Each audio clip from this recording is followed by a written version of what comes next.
নমস্কার, আমি রুমা। খাবার খেলা চ্যানেলে আপনাদের সবাইকে স্বাগত। আজ আমি রান্না করব শীষ পালংয়ের একটা রেসিপি। তার জন্য কড়াই বসিয়ে দিয়েছি, তেলও দিয়ে দিয়েছি। তেল গরম হয়ে গেলে আমি বড়ি দিয়ে করব শীষ পালংটা। ওই বড়িটা ভেজে তুলে নিব। আর ওদিকে পালং পাতা তো ধুয়ে টুয়ে রেডি করে রেখেছি।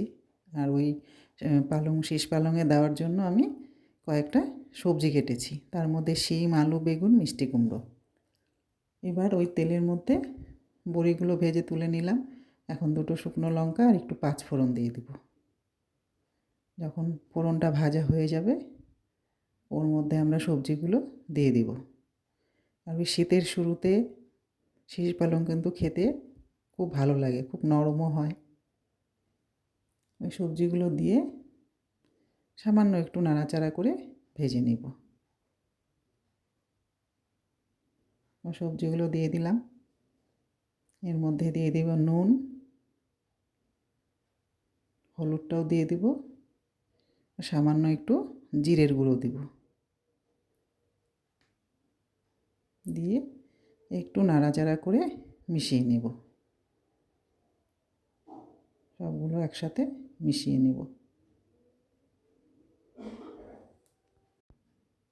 যখন মেশানো হয়ে যাবে তখন এর মধ্যে আমি ওই শীষ পালংটা দিয়ে দেব।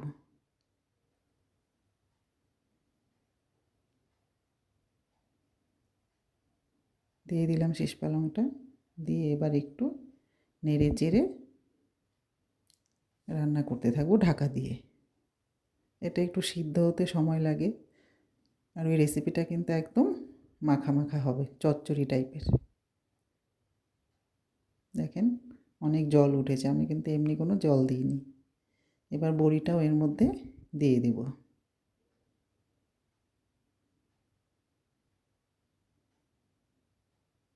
এটা ছিল কলাইয়ের ডালের বড়ি।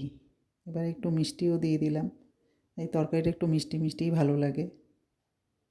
এবার একটু মিশিয়ে দেব। মিশিয়ে দিয়ে একটু রান্না করে নেব।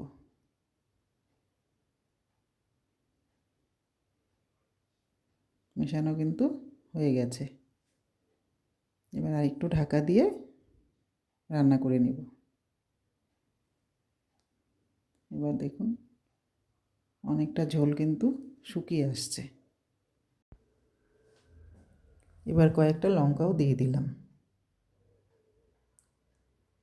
লঙ্কাটা কিন্তু আগে আমি দিইনি, কারণ তাহলে ঝাল হয়ে যাবে তরকারিটা, সবাই খেতে পারবে না। এই সবজিটা তো সবাই খায়, বড়রাও খায়, ছোটরাও খায়। আর একটু ঢাকা দিয়ে রান্না করার পর বেশ নরম হয়ে যাবে সবজিটা। এবার আমি একটু ধনেপাতাও ছিটিয়ে দিলাম। রেসিপিটা কিন্তু আমার প্রায় শেষের দিকে। দেখুন কত ভালো লাগছে দেখতে। একটা বাটিতে নামিয়ে নিলাম। আপনারা দেখবেন করে, ভুল হলে বা কেমন হয়েছে ওটা আমরা কমেন্টে জানাবেন। আমার সাথে থাকবেন, পাশে থাকবেন, ভালো থাকবেন, সুস্থ থাকবেন।